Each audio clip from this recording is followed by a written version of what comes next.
Hello guys, and welcome back to Strategic Command World War II World at War with our Allied playthrough. September 12th, 1941. Barbarossa still has not started. Yugoslavia is still alive. Greece is doing great with minimal foreign assistance. I mean, the UK spent a lot to get more Greek units going, but what we have the opportunity to land in Brest is closing. Spain has almost entered the Axis. China is invading Manchuria and has already liberated Indochina and needs to kind of get rid of the rest of the Axis occupied locations here to ensure that Malaya stays and Burma stays as safe as possible, because I don't know if Thailand's going to join the Japanese like they historically do.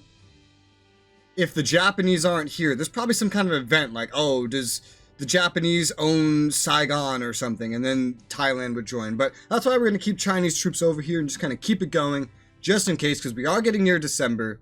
Pearl Harbor will start in just a few months, theoretically. They may delay it, like Operation Barbarossa is being delayed, but I kind of don't expect that to happen, because the situation's different here. I feel like the AI is going to stay truer to the scripts, especially with their national morale plummeting. So there is still something to worry about when it comes to looking at Malaya, and looking at how China might be able to help Malaya survive in terms of Thailand specifically. Last episode, we did go ahead and finish everything that we were going to do over here with China. So now it's time to look at other parts of the map. For example, let's look at India. India, we're just going to go do more research. Now, I'm looking at Indian research, and I'm actually questioning a couple things. Like, why does India have ASW and naval weaponry when India cannot purchase any ships whatsoever? Maybe it's because, like, okay, it's going to be the planes. Okay, medium bombers, TAC bombers can use that stuff. I see. Well, okay, naval weaponry, maybe not. Maybe this has more to do with amphibious transports, but I don't think so either. I don't quite know. The naval weaponry might affect, yeah, all air units except fighters and extra. Okay, yeah, so that is how that works. Okay. Well, I'm just discovering things, you know, don't mind me. We do need to keep researching with India. We have plenty of more space to research. It's just we're running out of things that are like immediately useful. We'll go ahead and we'll go for advanced fighters, because we will eventually get an air force going for them. And as of right now, we don't need any extra units. We're kind of doing with what we have just fine. And now India's taken care of. Now we have the USSR and the UK to deal with. The USSR is going to be the easier of the two to deal with. Due to the fact that Barbarossa has been so delayed, we're about to receive an entire army group. And looks like in this same year around Pearl Harbor, we're going to get what looks like a paratrooper unit. We're going to get another army unit. And we're going to get 2 tank groups. These don't look the same, so they may not be. Okay, no, this one's upgraded is what it is. One might be, they might be different kinds of tanks. I'm not sure. But we're going to get a lot more land units thanks to how long this has taken. So that's very good. And that's without me paying anything. So let's see. Let's move these engineers. Can we fortify? Are we able to fortify? Okay, we can fortify a marsh. Kind of didn't expect. I guess we didn't necessarily need this fortification to face south like it does. But who knows what we could realistically use or need. If we just put an army there, the zone of control here should be so strong anyway that fortification just might not be needed here. So let's see. What I'll do is I'll move the engineers all the way down here. Set their mode to fortify. Now, this is another very particular location of where we might want defenses, but I think I'll just set them facing westwards. Normal construction time, because we do have to take into account that's going to take me 3 turns to make. The absolute, like, latest that we enter the war is 3 turns from now. It could happen earlier with the USSR. So we want to make sure everything's ready by that point. Just get whatever little bit that we can get going in addition in the meantime. Who knows, maybe, no, I'm not going to venture that guess. But we have some more research we can do as the USSR. We have 329 points to spend, and we have many, many things that we are going to need. One thing of important note that's going to come in handy in this war is going to be mobility. As the defensive breaks, if we can go on the offensive, mobility would be very, very handy for counterattacking into German territory. So we're going to spend the 175 it takes to research the ability of mobility. That leaves us with 1 50 remaining that we can spend. This is not a lot of things for them that would be useful, that cost 150. Advanced subs, ASW, nothing that's going to help them particularly in this war. So what we'll spend it on instead is we'll go for aerial warfare, especially now that we have 2 planes. Yeah, we just deployed the other one. Now that we have 2 planes, aerial warfare could come in handy, and we'll eventually buy some more planes as well. You see, we're getting way more capability here. Total research funding will hit cap shortly with the MPPs flowing like this, even with us not at war. So we're going to get to buying units and using diplomacy very, very soon. This leaves us with 54 remaining for this turn, which we can sure go ahead and spend on something. Let's say we go ahead and spend on the Stalingrad Corps here. We can get infantry weapons. Damn, that AA defense couldn't come soon enough, man. We don't have it yet. And the Germans, you know, they're going to arrive with tons of that stuff. We're just... Okay, that's all we can upgrade. We've upgraded Voronezh... I can't say that. And Stalingrad over here. Their corps. I'm being very particular with how I deploy certain things. Like, I moved garrisons forward, and I still have corps in the rear because I expect the front still to fall relatively quickly, and I expect the rear to be of utmost importance. Now, who knows how far they're gonna get, because it's almost winter. And I know there's mechanics to help the Soviets if you do the Finnish war, and hurt the Germans when winter comes. So, they might just have to wait, but they won't have time to wait. By the end of the winter, that's when the USSR should be entering the war anyway, so... Yeah, it sucks to be German right about now. However, well, in some cases, we are done with the USSR for this turn. Now to the UK, where we have very interesting choices to make. We have a potentially closing front here that we still have the bare minimum amount of time to take advantage of, with this enemy German army coming to deal with the partisans in France. Now, I don't think we can land at this port anywhere other than Brest, so the partisans would have to move forward in order to help take care of, well, create landing space that the transports can use without amphibiously landing and distract this enemy army. I'm going to test something. I don't really know if you can do it, but I'm going to take the Parthian sub. I'm going to move it up to Saint Nazaire. Because out of curiosity, I'm curious if you can blockade like any port even without the markers, which, for example, I don't see any markers at all right here, but we're still blockading it. I'm curious if I could have been blockading this anytime that I wanted, because the markers are very, very finicky. They're very finicky, and I don't know if this is a adjacency mechanic or what have you, but we don't have any raids right now being undertaken by the enemy U-boats. So that's actually really, really nice. Now let's deal with Greece before I go investing in too much else. Let's go ahead and upgrade the HQ sitting on Thessa with anti-aircraft defense. That can prove very, very handy, I hope, for when the German air prioritizes it down here. It's very expensive to do that, but the HQ is a very important unit. I'm not giving it mobility because this is not a very mobile front. However, we still need certain capabilities.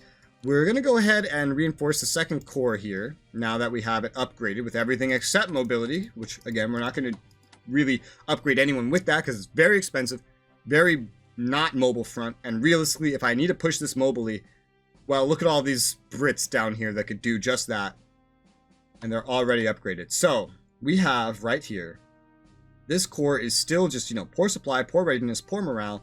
We're not very good supply either, but I think we're going to continue pressing what little advantage we have here. Just continue attacking. We dealt 2 damage, took none. Dealt 2 damage, took none. Beautiful. This is building up XP as well. This core is just getting messed up. If we had the capability to send another core over here, we could do a lot of damage. Yeah, those Yugoslavs, they're not going to live. We'll go on ahead and reinforce the Belgrade core with what we can. However, again, not going to live. I'm going to reinforce this HQ. 17 MPPs might be a waste. I'm just trying to make them last as long as is humanly possible. If I step off of Niche, Niche is just going to fall, and that's not going to be good for Yugoslavia.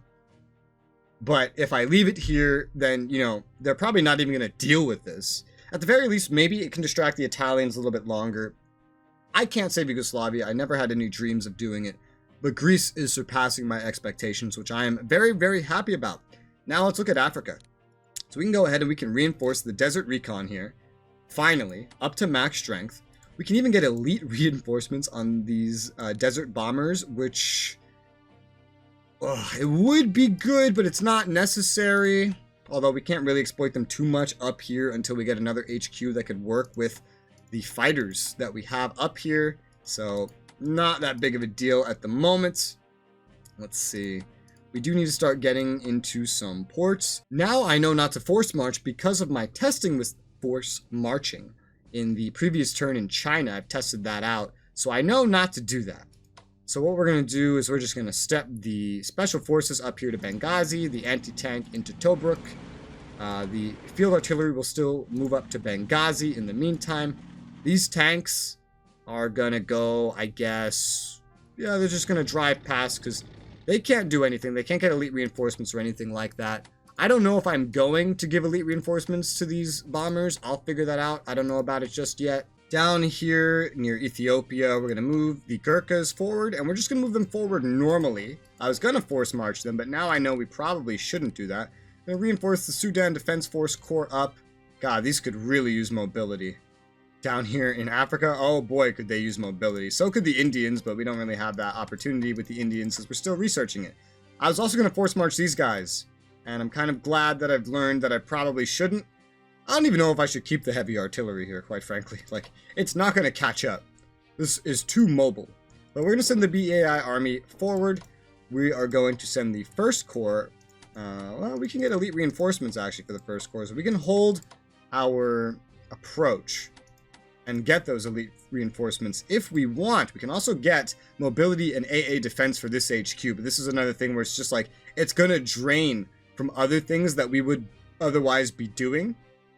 The enemies here are entrenched. They're not going anywhere anytime soon. This does have MPP value for the Italians, so we do want to deal with it as soon as possible, but I think I'll go ahead and I'll get the elite reinforcements for this enemy, or this, not enemy, this First Corps, while we prepare our push in the north, so everything kind of just works out at the same time, hopefully. I think this Arty's never going to do anything unless I force march it, so I'll go ahead and force march the Arty, despite the fact that it's going to lose all its shells, readiness, morale, blah, blah, blah. That's fine, just so we can catch up in case it's needed. If it's not needed, you know what? Oh well. I expected extra Italian corps to be here, and to be honest, I don't think they sent them.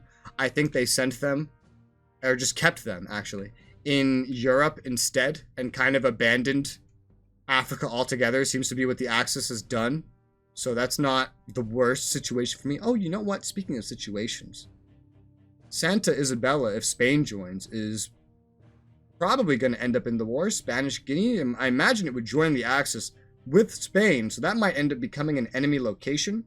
So raising some French, Free French in Equatorial Africa with British stuff could eventually be something worth doing for taking them out. We can raise another corps here. We can get something going. We can even give them an HQ, because, you know, they probably need that with the fact that their supply here is not very good. HQs are so important in this game. This port at Tripoli is not good enough to transport anybody yet. It needs one more turn, so all these forces are just staying here for now. We're not sending anything quite yet to Greece, but I think we have more than enough time if that's what we want to do. I think I'm going to say fuck it. I'm going to go ahead and we're going to land in Brest. It would be much better if we had done this earlier, but there's still time. There's still time to start trickling in there. We can't arrive in overwhelming force anymore, and we do have the problem of the enemy army just being here, unfortunately. But we are going to go ahead and we're going to do this. So I'm going to need a couple things to really make this work. First and foremost, what we're going to do is we're going to need to kind of screen to make sure there's nothing down here near Brest. So let's start by sailing the Triumphant. Ah, yes, the French Triumphant, serving the British down. We're going to basically form a screen with light cruisers here, which do not have ASW capability. They have not been upgraded with that, around Brest itself. Now, there is still a spot open. I don't know if I can spare anything else that can reach, at least not without naval cruising. But we'll figure that out momentarily. We just kind of want to get things secure for right now. So, in addition, we're probably going to want to make sure that this region is blocked off And the best thing I have to do that right now would probably be this heavy cruiser. Although, however, what has the best anti-air from bombers? So 2 right now in the Suffolk heavy cruiser. What about this Canadian destroyer? Also 2. Okay. But destroyers, I believe, are worth a lot less than cruisers in terms of value. Let me just check that real quick. So we have destroyers, which we can get British ones. A base cost, 155, let's just say. And then a heavy cruiser, yeah, that's way more expensive because it's more overall useful in terms of enemy surface fleet engagements. So if we risk anything, we probably want to risk a destroyer on that. So let's send the Annapolis destroyer right over here, just south of Portsmouth, just to kind of block this area off. We do probably need to get off the ports. I don't really know how this works with transporting, because we are going to send some troops down. I will start with the special forces because they have the most capability to actually do something well over there. It's only 27 MPPs to load up to a normal transport. It would be like double this for amphibious transporting, which is why I want to do this the way I'm doing this. All right, let's move the partisans south a little bit. Oh my god, there are a lot of Italians here manning this front as well, but they're kind of blocked off. They're kind of blocked off. So we have arrived with the Rupert Fort's special forces, and we're going to send them up. And we can see they can already start doing tons of damage. But the enemies, they're looking across, I believe, a river here. Let me look. Attack. I don't see any debuff for attacking across a river. So maybe that river doesn't necessarily... Maybe that only interacts right here. So a good thing that I got the Rupert Force special forces here rather than anybody else. Now, supply here is pretty shit. As a result, what we're going to need to make this work, really, is we're going to need an HQ over there more than anything. Now, I don't know if that's smart, because I don't know if these partisans will hold the line, but I wasn't planning on doing this without a lot of support. The carrier fleet is going to be playing a big part in this, and I don't know if I can move the TAC bombers to really get in range of this. However, we do have the ability to use the Strat bombers to go for something. St. Malo is right here. That's a good source of enemy supply. We could maybe do a little bit of damage to them there. Yeah, the TAC bombers don't have the range. They're going to have to move up to actually shoot across there. But we still have 1, 2, 3, 4, 5 carriers to utilize here. I don't know what the enemy presence is going to be like.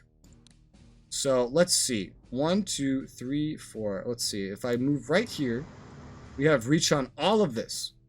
Let's move up the glorious carrier behind just to guarantee, okay, this fighter actually covers it. That's really, really good. Now, I'm not seeing very good chances of bombing the Germans themselves, but I'm willing to bet the defenses of the Italians without any anti-air is probably going to be a good bit better. Let's... We have limited escorts. We have 2 escorts on these fighters. Let's start with the strat bombing. Let's start with that. We're going to send the strat bombing just to check for enemy fighter coverage, because that could be a big part of it. There could be enemy fighter coverage here. Let's go ahead and use these strat bombers to bomb St. Malo. Yep, we have Italian interceptors.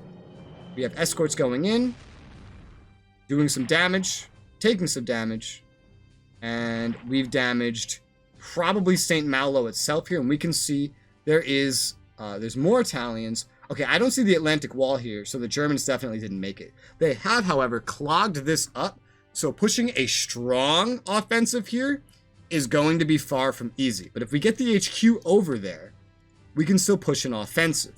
At the very least, this is going to play to our strengths, because our big thing right now is that we don't have a lot of space to move, but we also don't have a lot of units to use. So this actually works out. So 44 MPPs we're going to spend to get this HQ on a transport. We're going to send this down to Brest. We're going to deploy it.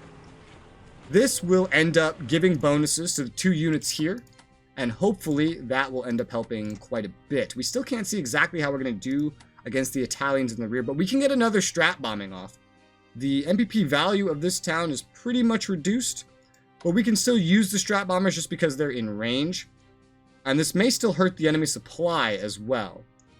We're seeing good success chances against them. Oh, we're also seeing the strat bombers can probably hurt the Germans. It's funny.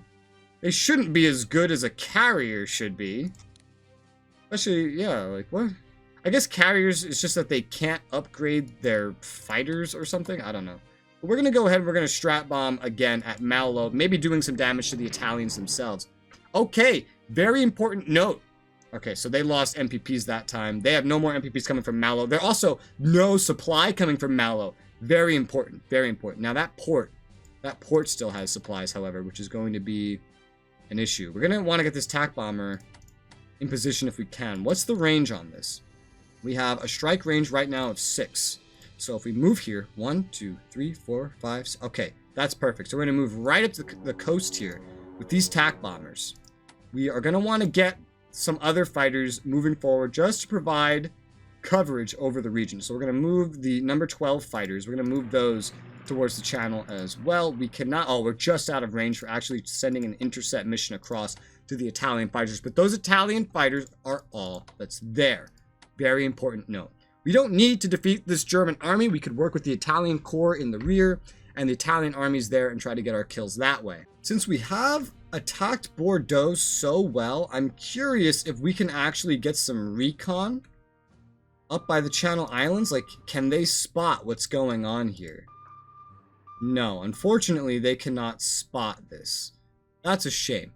Well, we'll also test if we can blockade this port as well of St. Malo, because maybe we can, and that can help our efforts here as well, because there are very good supply locations for the enemies here, regardless of if St. Malo is producing supply, because the port there and then St. Nazaire will provide a lot of supplies. Bordeaux does not matter as much. Having the subs in these locations may matter more. I really wish I could see the numbers of the enemies over here, but we'll work with what information we have. Judging by what I'm seeing, like, I don't know that it's even going to be smart to use the bombers on the carriers. So I have a different idea. So what we're going to do is we're going to take the Anapolis here.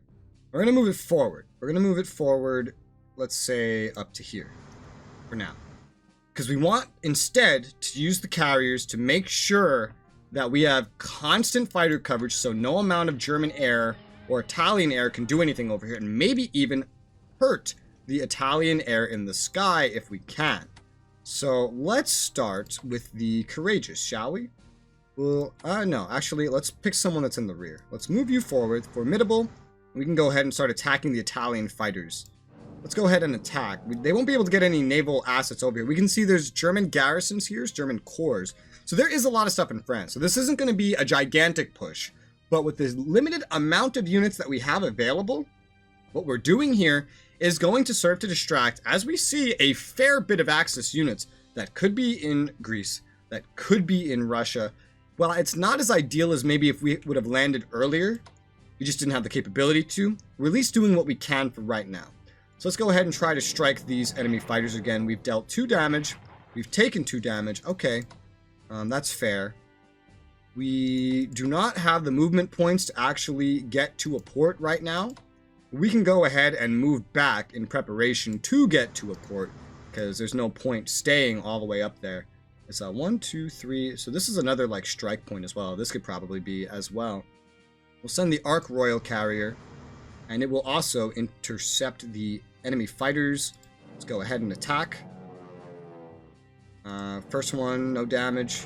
Second one, we dealt 1 damage. We took none. Okay. All right. I might even want to move these destroyers further up.